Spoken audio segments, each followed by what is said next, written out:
같이 요한복음 9장 1절에서 3절 함께 말씀 듣겠습니다. 예수께서 길을 가실 때에 날때부터 맹인된 사람을 보시니라. 제자들이 물어 이르되 라비여, 이 사람이 맹인으로 난 것이 누구의 죄로 인함이니까? 자기니까 그의 부모이니까?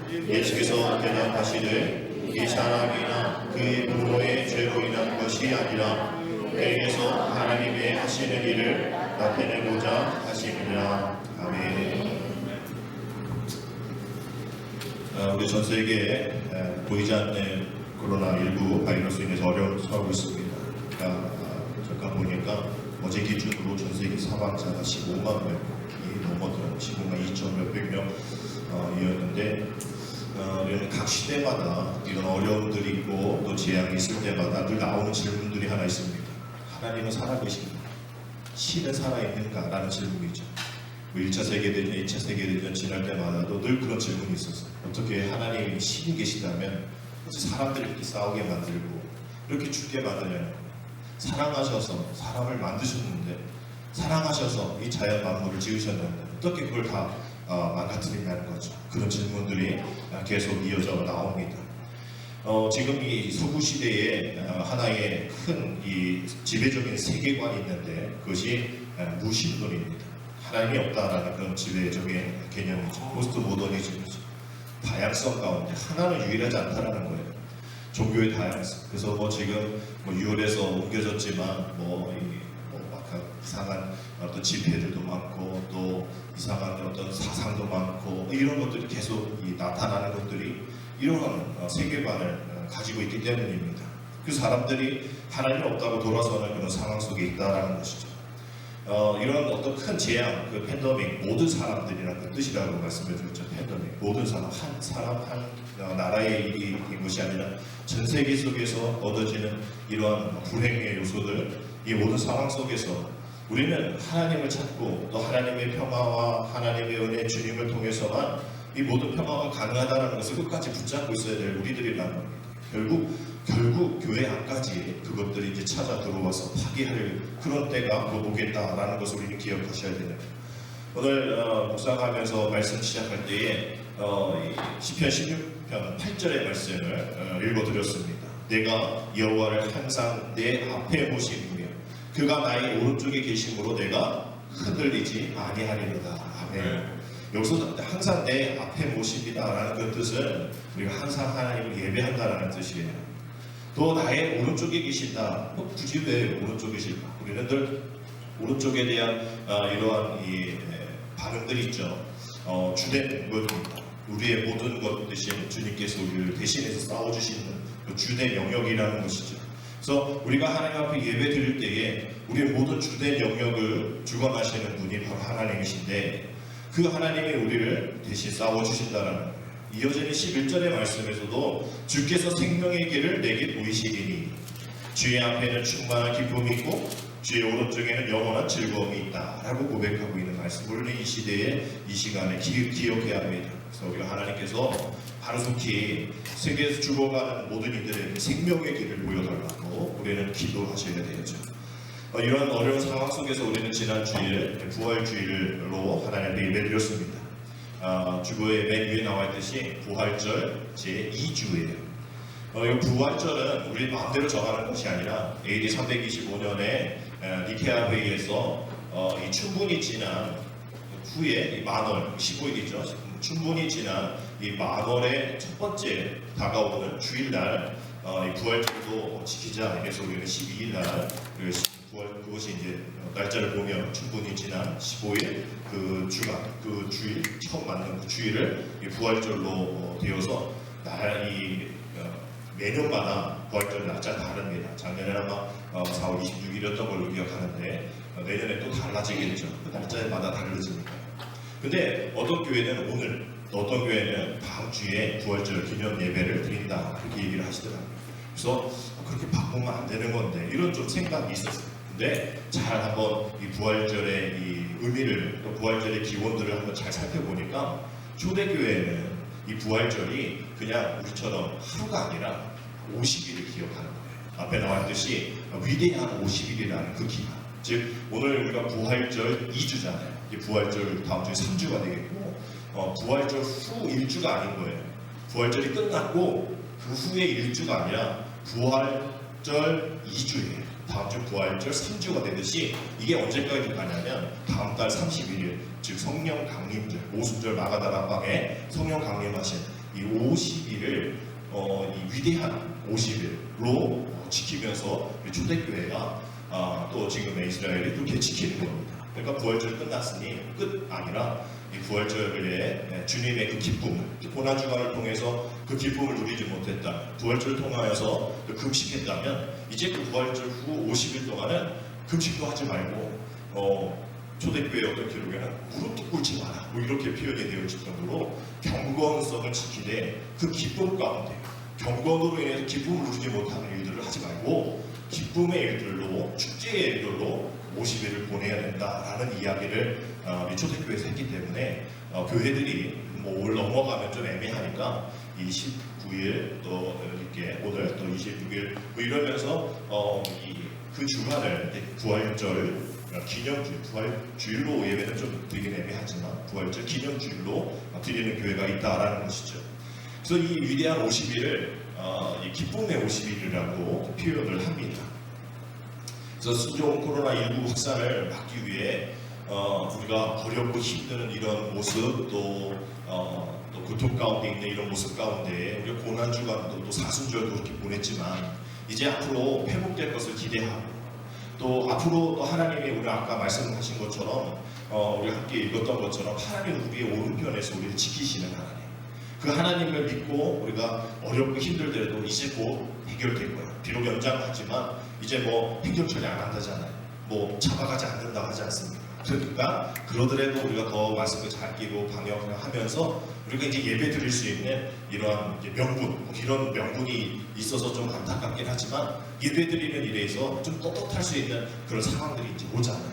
앞으로 더 그 일들이 자유롭게 해결되리라 생각합니다. 그래서 이 서울의 소망교회 김지철 목사님이 사모하시는 이 소망교회에 어떤 그 캠페인을 지금 하고 있냐면 부활절 기쁨의 50일 착한 소나기 운동을 하고 있어요. 그래서 뭐야 무슨 소나기야 라고 생각을 했는데 그 소나기가 약자의 소통과 나눔과 기도라는 이 약자입니다. 그래서 50일 동안 서로 이렇게 거기 온라인 예배하니까 대형교회니까 만나지 못하잖아요. 아마 오늘도 이제 부활절 예배까지도 그래서 오늘 또 예배를 못 드렸을 것 같은데 못 만나니까 함께 SNS를 통하든지 전화를 통해서 소통하잖아요.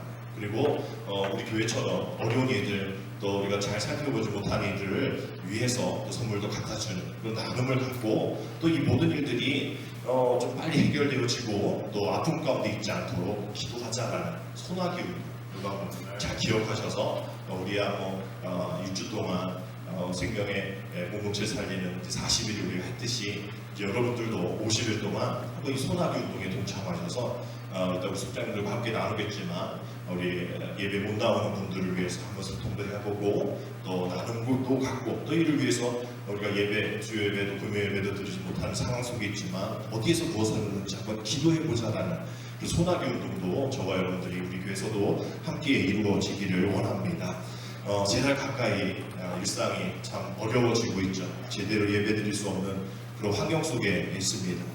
어쩌면 철저한 이 방역으로 인해서 전 세계가 우리나라의 어떤 방역 시스템을 높이 칭찬을 해서 바이러스를 지금 잘 막고 있는 것 같아요. 그래서 오늘도 경기도에서도 한 명의 확진자도 나오지 않고 대구에서도 그렇고 확진자 수가 엄청 줄었다는데 오늘은 자세히 보지 못했지만 이렇게 많이 줄어들고 있는 그런 상황인 것 같아요.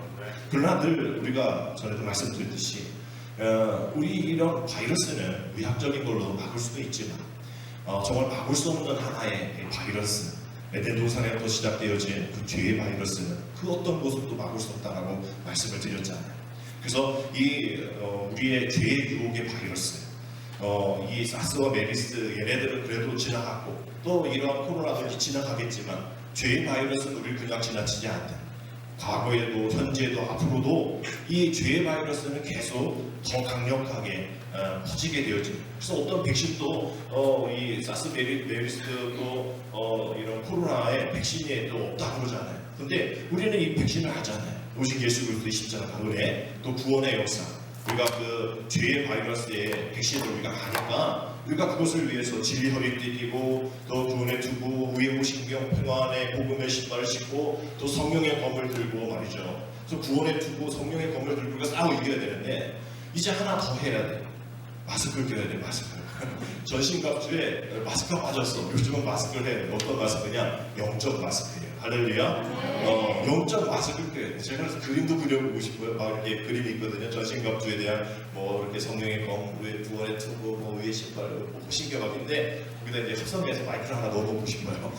마스크를 넣고 영적 마스크를 우리가 늘 착용을 해서 살아가야 한다는 거예요.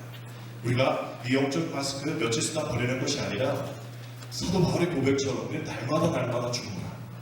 날마다 죽는다.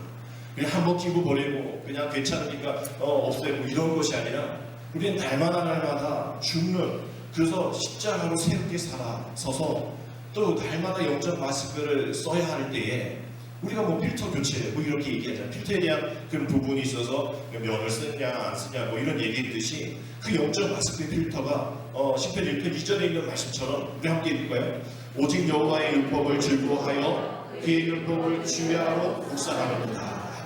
우리 영적 마스크의 필터는 이겁니다. 주의 말씀을 묵상하고 또 그 여호와를 즐거워하는, 그 말씀으로 즐거워하는 것, 이것으로 인해서 우리 영적 마스크를 계속 착용하고 있다는 것을 우리는 인식하고 있어야 이 죄의 바이러스에 대해서 우리가 거부할 수 있고 또 그것에 우리가 해당하지 않다는 거죠.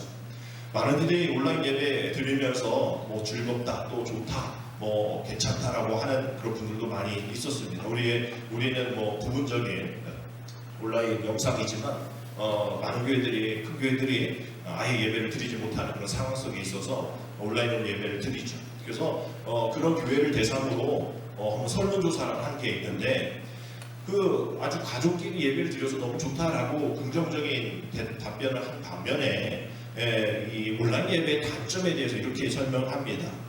이 공동체를 의식할 수 없었다라는 것이 가장 큰 단점이었다는 거죠. 그리고 그것으로 인하여 신앙과 또 경건함이 떨어진 것 같다.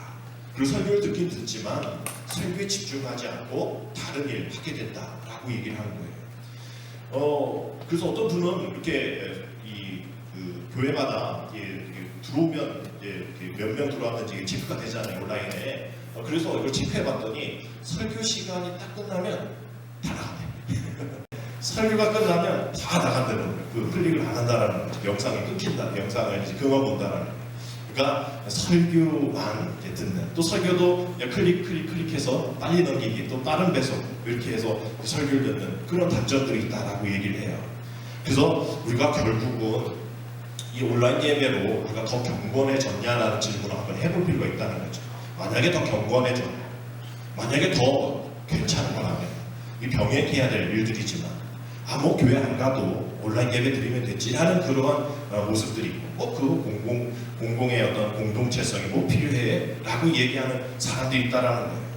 그럼에도 불구하고 많은 교회들이 현장 예배를 유지하기 위해서 애썼던 것은 그 어떤 곳에서도 포기할 수 없고 또 어떤 곳에서도 타협할 수 없는 것이 예배이잖아요. 뭐 이런저런 사정으로 예배 못 드리는 분 어쩔 수 없다 말씀드렸잖아요. 그분들 손가락질 할 필요 없고 예배 드리지 않는 그런 교회 손가락질 할 필요 없고 현장 예배 드리는 교회 예배 손가락질 할 필요 없다라고 말씀드렸죠. 다 상황이 지금 그런 상황이기 때문에. 그래서 지금 정부에서 예배 강행하면 강행이라는 표현 쓴다라고 말씀을 드렸잖아요. 그 예배 강행하게 되어집니다. 강행하지 말고 온라인 예배로 전환하라. 그것이 우리 모두를 위함이다라고 얘기를 하지만 뭐 상관없지 않냐라고 얘기하잖아요. 근데 우리가 한번 생각해보면 그럼 교육도 지금 온라인으로 하는데 그럼 아예 학교 안 가도 되잖아요. 선생님 안 만나도 되잖아요. 친구 안 만나도 되잖아요. 온라인으로 공부하면 되잖아요. 근데 지금 학생들이 학교를 안 가도 지금 학원은 더 많이 가지 않습니까? 이거 뭐 물어볼 수도 없고 애매하니까 말이죠. 뭐 직장도 마찬가지로 출근 안 하고 재택근무하면 되죠. 뭐 병원도 가지 않고 뭐 나중에야 뭐 22세기 정도 되면 될지 모를까 의학적인 뭐 발전이 있어서 화상으로 다 검진할 수 있는 그런 건 아닌 이상은 지금은 검진을 받아야 되잖아요. 촉진을 받아야 되잖아요. 뭐 이러한 것으로 인해서 결국 얻어지는 것은 무엇일까? 나만의 어떤 생존, 나만으로도 충분한 생존이 가능하다라는 것을 종교까지 내가 굳이 교회 나가지 않아도 믿음 생활할 수 있다. 이런 무교회주의가 생길 가능성이 더 많다라는 거죠. 오늘은 19일입니다. 여러분 알다시피 오늘은 고구예요. 고구. 곡식국자, 비우자 쓰잖아요. 오늘 오후에는 어제도 비가 오고 그랬지만 오늘 오후에 또 전국 더 비 오고 지금 비가 다른 데도 오고 있잖아요. 이 고구에 비 오면 뭐 풍년이다라고 얘기를 하는데 결국 곡식이 자라려면 비가 필요하다라는 거죠. 곡식 혼자서 자랄 수는 없는 거예요. 비도 필요하고 태양도 필요하고 영양도 필요하고 같이 찌게 해줘야 관리도 필요하고 여러 가지가 필요해요. 하나로 되어질 수 있는 존재 이 세상에 아무것도 없다는 겁니다. 결국 하나님 없이 또 하나님보다 더 위대해지려는 나 혼자만의 생존 관식, 그것이 에덴 동산에서 시작된 죄 아닙니까? 그 죄의 바이러스가 지금 우리에게까지 오게 되어진 것이죠. 우리가 아무리 부유해도 아무리 건강해도 홀로 존재할 수 없는 우리는 의존적인 그런 존재라는 것을 우리는 잊으면서 살 때가 많다는 거죠. 우리는 죄인이잖아요. 주님이 우리를 그 죄 없다라고 선언해주지 아니하시면 우리 지옥 갈 수밖에 없는 죄인. 그래서 우리는 여전히 하나님께만 의존해야 할 사람들이라는 것을 우리는 기억해야 합니다. 오늘 우리 감리교에서 함께 드리는 장애인 선교 주일이에요. 매년 4월 20일이죠. 내일이죠. 내일 장애인 40회나 되는데 이런 코로나 바이러스로 인해서 많은 행사들이 이제 없어지고 또 이래서 장애인 날도 이런 기념도 좀 많이 축소가 된다라고 얘기를 하는데 72년부터 재활의 날이 있었지만 1981년에 유엔에서 세계 장애인의 해로 그것을 시작해서 매우 4월 20일 우리나라의 제1회 장애인의 날로 81년부터 시작이 되어서 지금 이제 40회를 맞게 됩니다. 2018년의 기준을 보니까 우리나라의 등록 장애인 등록이에요. 뭐 이런저런 이유로 등록되지 못하는 사람들까지 합치면 꽤 많을 텐데 한 258만 명 정도 총 인구 대비 한 5% 정도가 장애인입니다. 그래서 4월달 장애인날로 하는 것은 4월에 이제 다 소생하고 또 파릇파릇해지는 그런 계절이잖아요. 그래서 장애인들의 어떤 그 재활 의지를 좀 부각시키고 전 국민들이 함께 이 일들을 위해서 이 함께 도우며 나아가는 일들을 위해서 제정되었던 걸로 알고 있어요. 근데 이 장애인의 날에 대한 또 장애인에 대한 국제법이 하나 있는데 2006년에 유엔 총회에서 채택된 이 장애인 권리 협약입니다. CRPD라고 하는데 이 영어가 이 약자로 잘 살펴보면 UN Convention on the Rights of the Person with Disability라고 되어 있어요. 이 여기서 중요한 게 뒤쪽입니다. 이게 약자인데 이 뒤쪽에 보면 이 person with disability라고 되어 있는데 이 사람이 불편함보다 앞에 나온다라는 것을 기억해야 돼요. 사람이 먼저 나옵니다. disability 불편함이 먼저 나오는 게 아니에요. 근데 우리는 인식이 그렇잖아요. 장애인 하면 불편한 사람으로 생각하잖아요. 그 불편함이 좀 더 나가면 무능력이에요. 그래서 이 장애인 고용 협동을 들어가 보면 이 의무적으로 해야 될 일들은 장애인에 대해 의무적으로 해야 할 일들이 있기 때문에 하지 고용에 대해서 불편하다라고 얘기하는 분들이 많습니다. 왜? 불편하니까 또 무능력하니까 그것도 디스에블리티가 먼저 나오는 거예요. 근데 이 영어에서는 이 person이 먼저 나오는 겁니다. person with disability. 그러니까 사람인데 어떤 사람이냐? 좀 불편함이 있는 사람이다. 불편한 사람이 아니라 말이 비슷한 것 같지만 저 사람 불편해. 저 사람 무능력해. 그것이 아니라 저 사람이 좀 불편함을 가지고 있어 라는 그런 표현인 것이죠. 그래서 우리의 어떤 장애에 대한 인식이 좀 잘못됐다라는 생각을 이 영어를 통해서 CRPD를 통하여서 우리는 알게 됩니다. 그래서 나와 상관없는 그저 불편한 사람이라 이렇게 보지 말고 불편한 사람, 불편함을 갖고 있는 사람이기 때문에 우리가 도와줘야 할 사람으로 대상으로 바라봐야 한다는 그런 전환이 필요하다는 것이죠. 그래서 오늘 우리가 이 장애인 선교 주의를 통하여서 우리가 장애인에 대한 설교를 할 때에 나하고 상관없는 일 이렇게 바라보지 마시고 주님이 그들을 치근히 바라보시는 그 마음을 또 우리의 마음으로 동감하셔서 오늘 말씀을 들어야 됩니다. 왜냐하면 이 장애라는 말이 한자로 막을 장자, 걸릴 길 애자를 쓰거든요. 그러니까 신체뿐만 아니라 이 마음에 장애, 결함이 있어서 일상생활이나 또한 이런 사회생활에 제약을 받는 결함이 있는 그러한 것을 장애라고 얘기하는데, 우리는 신체적으로는 멀쩡할지 몰라도 마음으로 무거운 짐을 지고 살아가는 사람들이 많잖아요. 우리도 역시 마찬가지로 장애인이라는 것을 기억해야 합니다. 그래서 예수님은 그런 거 다 따지지 않고 선교 사역 초기에 갈릴리 사역을 보면 장애인 선교 사역이었어요. 마음 아픈 사람, 또 무너진 사람, 또 죽을 만큼 힘든 사람, 또 신체적으로 또 눈먼 자, 절뚝거리는 자, 귀신 들린 자, 병든 자를 찾아가셔서 치유해 주시는 사역. 그 치유해 주시는 사역, 그것을 통하여서 그냥 병만 낫게 하는, 신체적인 회복만 낫게 하는 것이 아니라 이 하나님의 자녀로서 당당히 살아갈 수 있도록, 너는 하나님의 자녀야. 세상 사람들이 뭐라고 해도 너는 하나님의 자녀야. 하나님의 권리, 백성의 권리를 회복해야 돼. 거기까지 애쓰셨던 그 주님의 땀 흘림을 우리는 봐야 합니다. 오늘 장애인들의 현실을 바라볼 때에 그들의 정신적, 또 신체적인 장애에 그치지 않고 또 많은 처우 개선이 있다고 하지만 신체적인 결함뿐만 아니라 얻어지게 되어지는 그 편견들, 뭐 이런 것들이 더 큰 어려움이잖아요. 그래서 한국 기독교 협회의 이 실천 강령 중에 서문에 이런 이야기가 나옵니다. 좀 길지만 함께 말씀 이야기를 보면, 우리는 장애인도 모든 사람과 마찬가지로 하나님의 형상으로 지음받은 존엄한 존재임을 믿는다. 따라서 장애인에 대한 편견이나 정치, 경제, 사회, 문화 등 모든 삶의 영역에서 이루어지고 있는 차별과 소외는 하나님에 대한 죄악임을 고백한다. 그동안 우리는 장애인들이 비인간적으로 차별당하는 현실에 무관심하였으며 그들과 함께 생활하려고 하기보다 우리도 그들을 차별하였으며 기피하였던 잘못을 고백하면서 우리 사회에서 장애인들과 더불어 살며 주님의 사랑을 실천하자라는 것이 이 한국 기독교 협의회 실천 강령의 서문에 나와 있는 이야기입니다. 중간에 있는 그것처럼 차별과 소외는 하나님에 대한 죄악이다라는 것. 하나님이 원하시지 않는 것인 것이죠. 그래서 레위기 19장 14절 말씀 보면, 너는 길먹은 자를 저주하지 말며 맹인 앞에 장애물을 놓지 말고 우리 하나님을 경외하라. 나는 여호와이라 라고 되어 있어요. 저주하지 말고 장애물 놓지 말라는 거예요. 장애에 대한 인식에 대한 개선을 요구하는 것이 이때 한 언제 됐을까요? 한 3,000년 전이겠죠.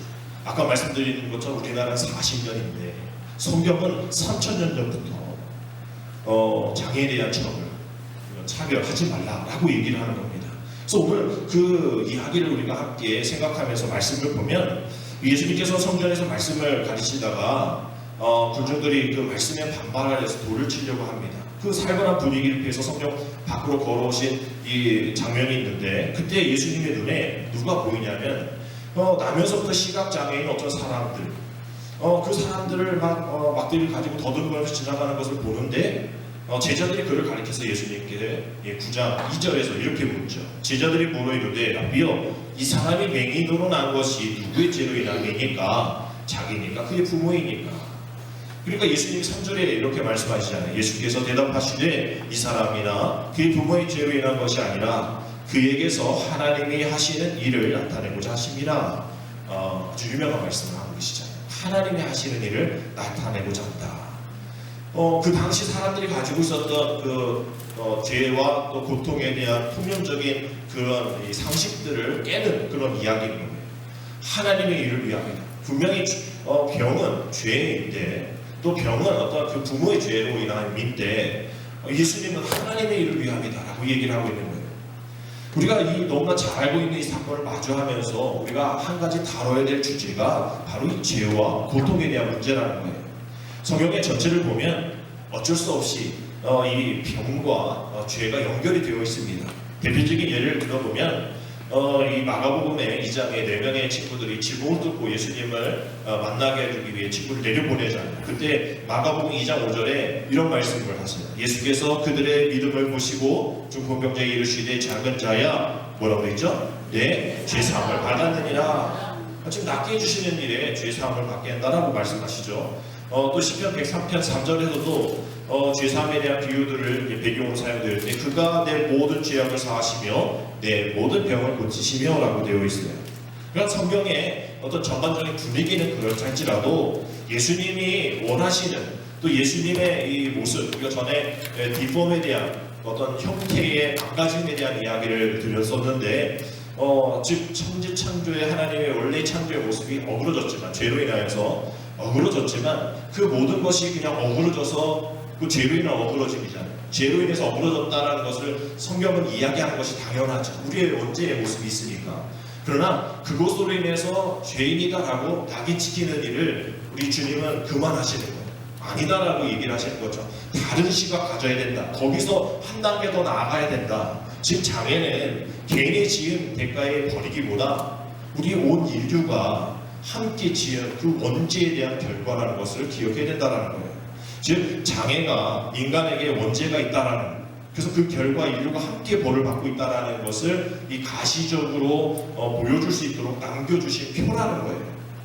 즉 장애의 책임이 그 사람에게만 있는 것이 아니라 그 사람이 뭔 죄를 져가지고 전생에 무엇 때문에 이렇게 얘기하고 그 정죄시키는 걸로 하지 말고 너희가 문제이기 때문에, 우리가 문제이기 때문에 우리가 죄인인 것을 알려주시기 위한 표다라는 것을 우리는 생각해야 된다는 거예요. 그래서 나는 괜찮아. 바로 나의 죄, 우리의 죄 때문에 그가 아파하고 있다는 것을 우리는 기억하셔야 된다는 거예요. 그래서 그 장애를 통해서 하나님이 하시는 일이 있다는 것. 그래서 성경에서는 이 불가능하다고 하는 이 장애를 가진 여러 명의 사람을 통해서 하나님은 많은 일들을 이루어 가시는 것을 보게 됩니다.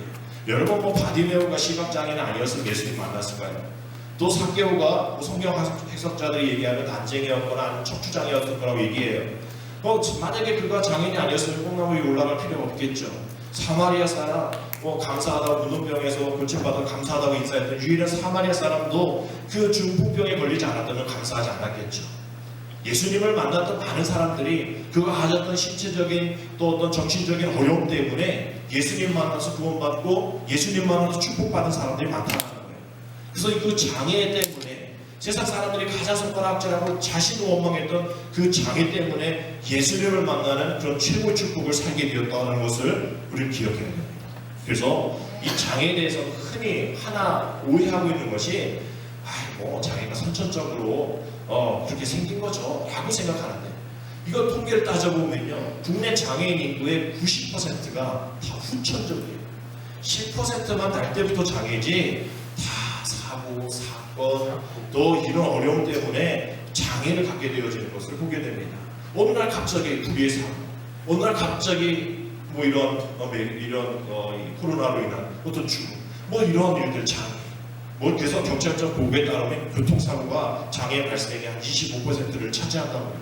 또 노동부 통계를 보면 이 산재 사고에 의해서 해마다 한 300명이 장애를 갖게 된다라고 얘기하는. 즉 이것은 대부분 우리들의 이야기일 수 있고 우리의 주변의 사람들의 이야기가 될 수 있다라는 거예요. 또 그것도 아니더라도 사고가 아니더라도 우리 대부분 다 나이 들어가잖아요. 기능들이 떨어지잖아요. 그것도 우리 장애입니다. 결국 우리 모두가 다 아주 자연스러운 이 장애 과정을 겪을 수밖에 없는 우리다라는 것을 우리는 기억하셔야 됩니다. 그래서 예수님께서 마태복음 11장 5절에서 맹인이 보며 못 걷는 사람이 걸으며 나병 환자가 깨끗함을 받으며 못 듣는 자가 들으며 죽은 자가 살아나며 가난한 자에게 복음이 전파된다 하라, 이렇게 말씀하시면서 회복되어지는 그 하나님의 역사, 그 하나님의 아들이 하나님 나라를 증거했을 때 얻어지는 그 은혜의 일들을 보여주시는 거예요. 하나님은 늘 그냥 어떤 의사가 되고 싶으셔서 늘 고치러 다니신 분이 아니라 그 하나님 나라가 어떤 나라입니까라고 물어봤을 때에 가장 잘 알려줄 수 있는 것이 바로 안진뱅이가 일어나고 눈먼 자가 눈을 뜨고 또 이런 간질과 쓰러지는 자들이 일어나는 이러한 아픔이 없는 그 나라가 바로 하나님의 나라다. 그 신체적인 그런 회복으로만 끝나는 것이 아니라 그 안에 지금껏 받았던 그 아픔들, 그동안 누렸던 그런 불편함들, 그동안 받았던 그런 따가운 그런 시선들 다 없어지고 부러움과 기쁨과 은혜가 충만한 그런 삶으로 회복되어지는 것이 바로 하나님 나라다. 그러니 비록 잘 회복되어진 것 같지 않아도 하나님의 나라를 기대하며 나아가게 된다면 보이진 않지만, 지금 잘 보이진 않지만, 회복되어진 것 같지 않지만 그 안에 하나님 나라가 심어지면 언젠가 그 하나님 나라를 통해서 회복될 것이다 라는 것을 보여주시는 그런 예수님의 사역임을 우리는 기억해야 합니다. 중국의 북동지방에 이런 대나무가 하나 살아가고 있는데 모소라는 대나무라고 해요. 근데 이 대나무가 여러분 알다시피 대나무 쭉쭉 잘 자라잖아요. 근데 이놈의 대나무는 4년 동안 자라봐야 이 정도라는 거예요. 4년 동안. 대나무를 빨리 해서 생산을 하고 뭘 해야 되는데 말이죠. 4년 동안 자라봐야 전 한 15cm 정도 될까요? 근데 이게 딱 5년째 정도 되면 하루에 막 1m씩 자라서 6주 동안 15m를 자란다. 그런 애가 이런 애라는 거예요. 모소라는 그런 대나무, 시기 대나무. 그래서 이게 잘 살펴보니까 얘가 4년 동안 아무 짓도 안 한 게 아니라 4년 동안 땅 밑으로 계속해서 뿌리를 내렸더라고요. 그래서 하루에 1m 자라는 대나무 없잖아요. 근데 하루에 1m씩 자라서 6주째 이렇게 살펴보면 막 15m, 20m 쭉쭉쭉 자라나는. 그래서 나는 인생을 논할 때에 이 모소의 대나무를 많이 인용합니다. 너희들이 비록 이렇게 작게 보여도 그 안에 계속 마음 가운데, 삶 가운데 좌절하지 않고 계속 든든한 뿌리를 내리면서 나중에 언젠가 쑥쑥 자랄 때에 어떤 나무들은 그냥 그 깊이가 없어서 쭉쭉 자랄 때 픽픽 쓰러지지만 그냥 쭉 자랄 때 잎이 뿌리 박은 그러한 나무들은 그 어떤 것에서 흔들림 없이 쭉 자란다라는 거예요. 그래서 우리가 아주 작고 또 연약하고 아무것도 아닌 것 같은 그런 장애를 가진 사람들이라 할지라도 그 안에 있는 하나님 나라를 발견하게 되어지면 언젠가 그를 통해서 나타나신 하나님의 일을 위해서 우리가 바라볼 때 결코 흔들리지 않는다는 거죠.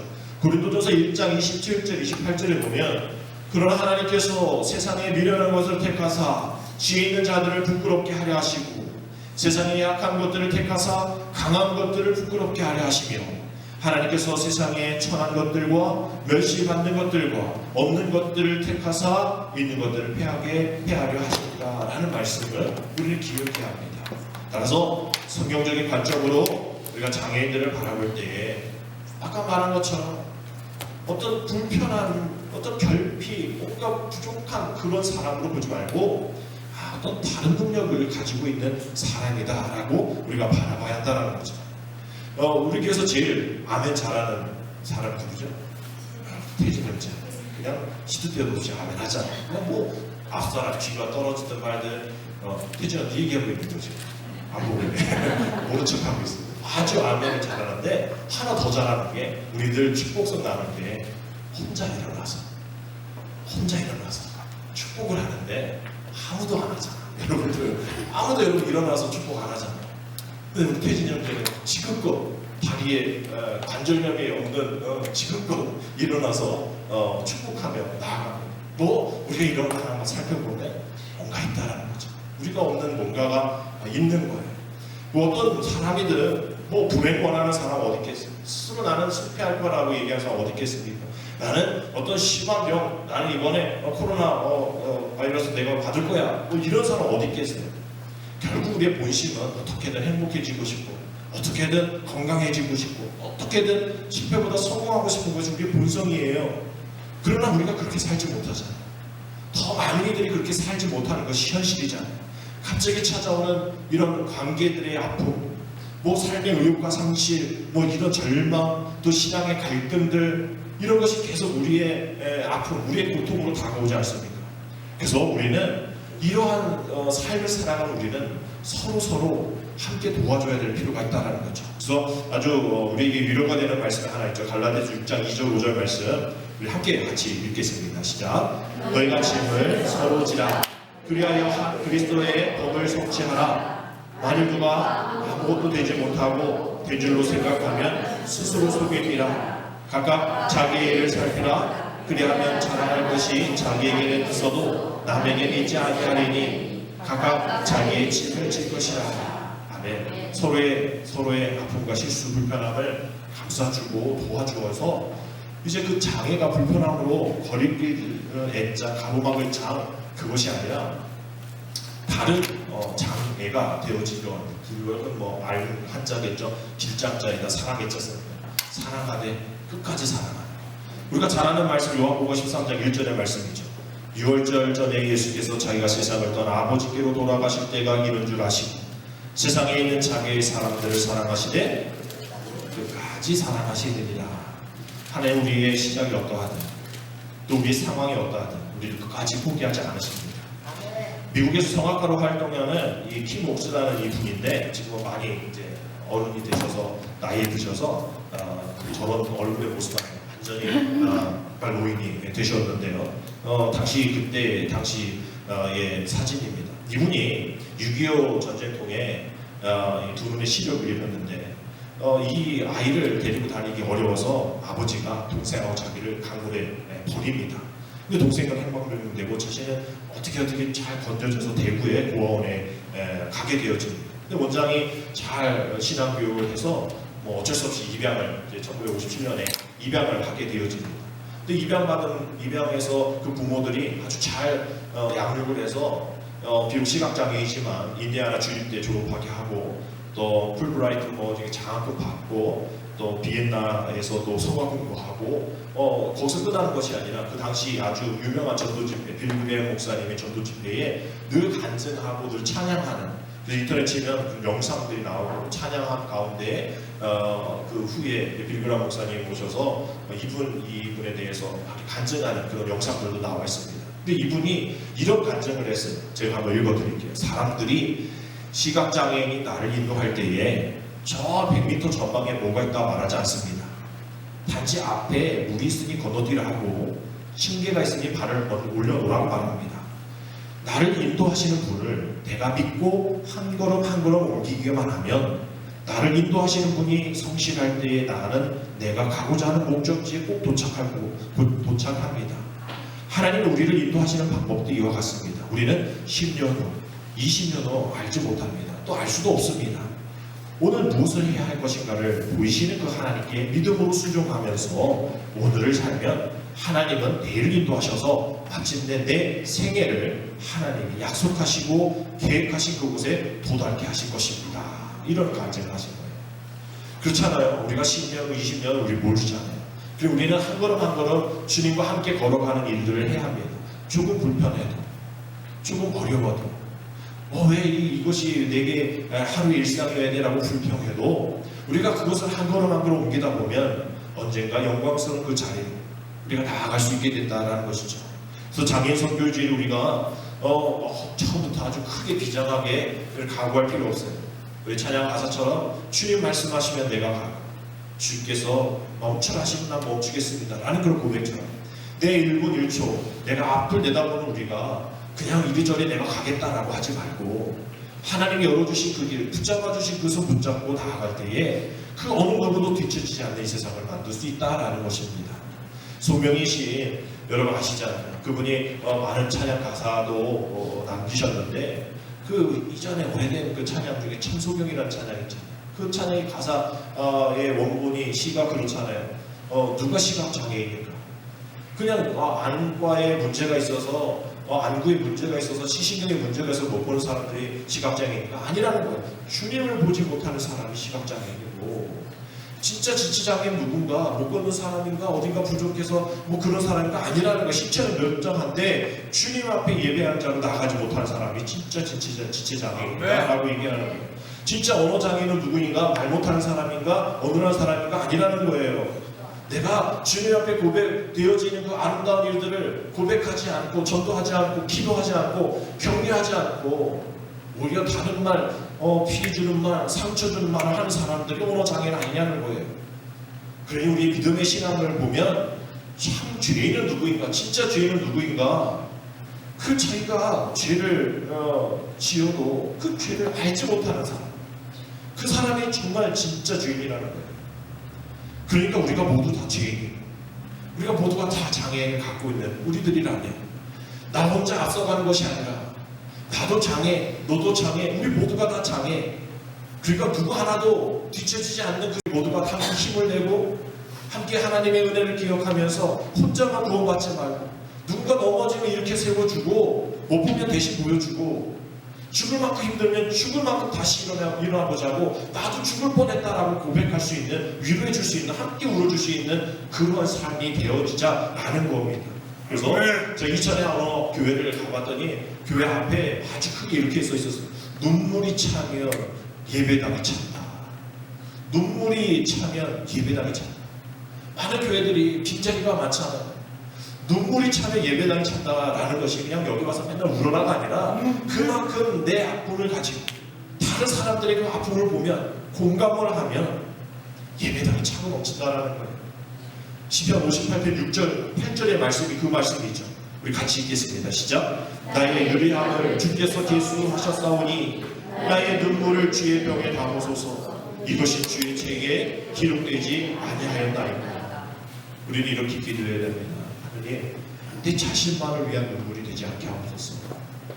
이거 부족해요, 저거 부족해요, 왜 나만 이래요? 라는 그런 눈물이 아니라 내가 교회를 위해서, 또 우리 교회 성도를 위해서, 또 우리 이웃을 위해서 눈물을 흘릴 수 있는 그 뜨거운 눈물을 주의 병에 담아주옵소서.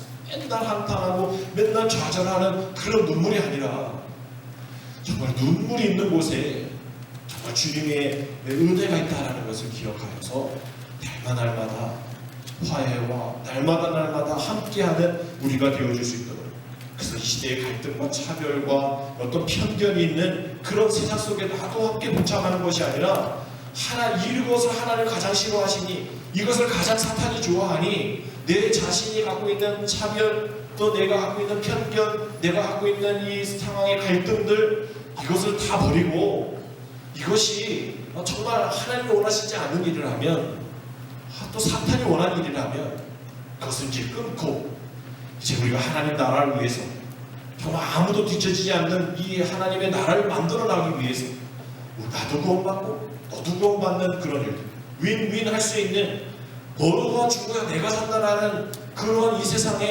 일들, 저 가게가 망해야 우리 가게 손님이 많아진다, 저 교회가 예배를 드리지 않아야 우리 교회가 예배 드린다, 뭐 이런 거 따지지 말고 어떻게 그렇게 생각을 할 수 있죠? 우리 교회가 예배를 드리면 다른 교회가 망합니까?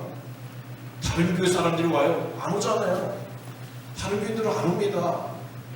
할 수 없어요. 우리 앞에 또 장로님 사시는데, 사업중앙 장로님 사시는데 그분 우리 교회 안 옵니다. 거기 교회 안 들어간다고, 예배 안 하신다 할지라도 말이죠. 뭐 그런 걸로 생각하면 안 돼요.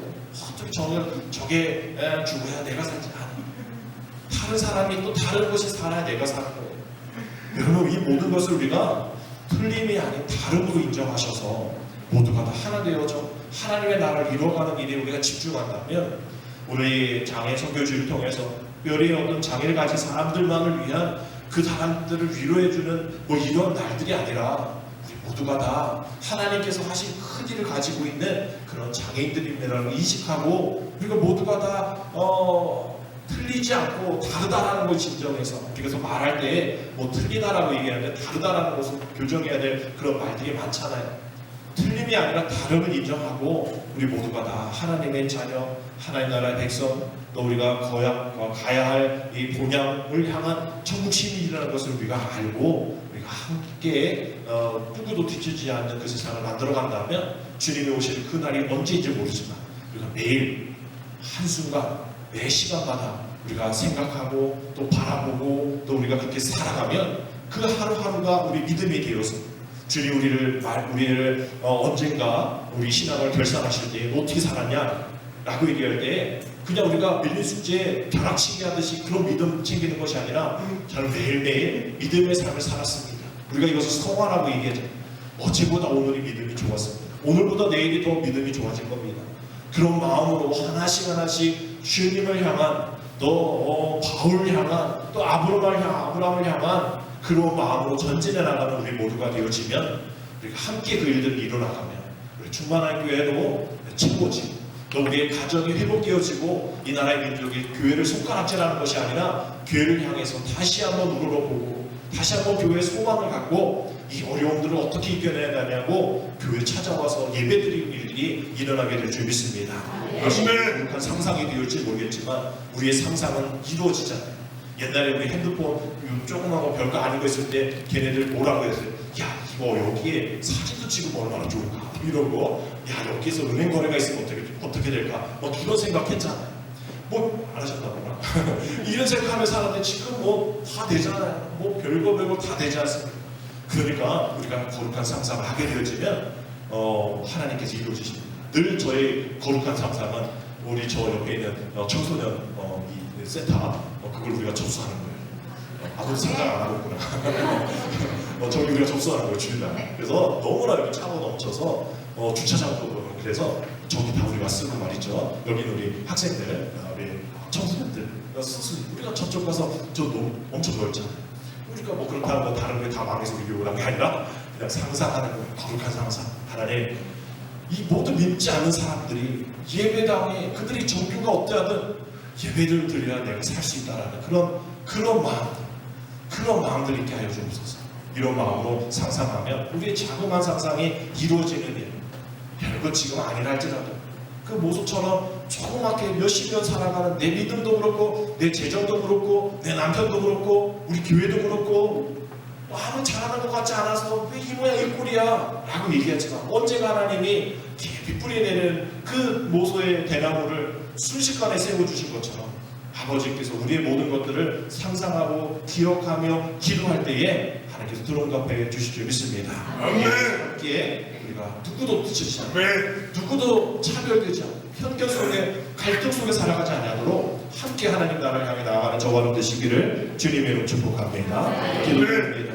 오늘 장애인 선교주의를 맞는 우리들이 그동안 은연중 다른 이들을 차별하고 소외시켰던 죄를 용서하여 주셔서 우리 모두 장애를 몸의 다름의 차이로 이해하고 연약한 지체를 마땅히 소중히 여기며 채워주며 하나님께서 하실 일들이 우리를 통해서도 드러날 수 있다는 것을 깨닫는 우리 모두가 되게 하여 주옵소서. 그 어떤 누구도 교회에 나와서 차별대우받지 않게 하시고 편견의 시선으로 바라보지 않게 하시고 오직 사랑의 시선으로 함께 하시는 하나님을 예배하며 주님 안에서 누리는 그 교제와 또 하나님의 은혜 가운데 나아가는 일이 전혀 이상하지 않는 우리 충만한 교회가 되어질 수 있도록 하나님 인도하여 주옵소서. 예수님의 이름으로 감사하며 기도드립니다. 아멘.